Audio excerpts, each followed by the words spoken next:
Kumusta po kayo dyan mga mutya? For today's video po ay dito naman tayo sa Chef Apple's Native Kitchen, Kambingan, na matatagpuan po dito sa Diversion Road, San Agustin, Pili, Camarines Sur.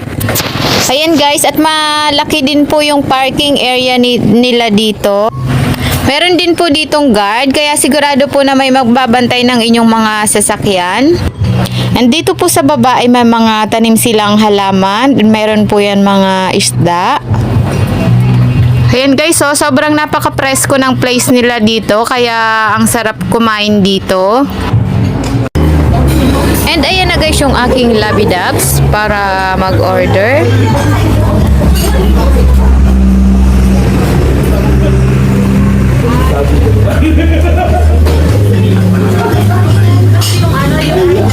Meron din po sila ditong available na halo-halo. Ayan yung kanilang mga fruits. Galing mismo po yan sa kanilang farm. Sa mga mahihilig po dyan sa mga maanghang na pagkain, ay talaga namang hindi magpapahuli ang kainan na ito. Ano, ma'am, ang pinapaitan, ma'am? Okay.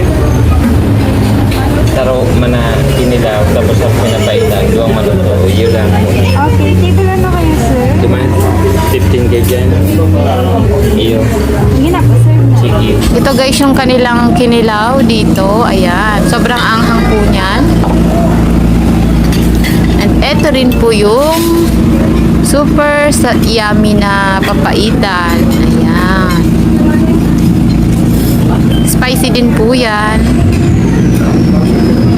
Mas masarap ito guys na papaitan na to kasi sobrang dami nung sangkap niya, and lalo po yung puting sibuyas. Ayan po.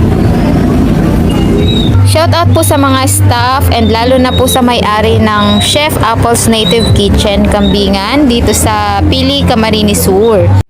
Thank you for watching guys. See you on my next one.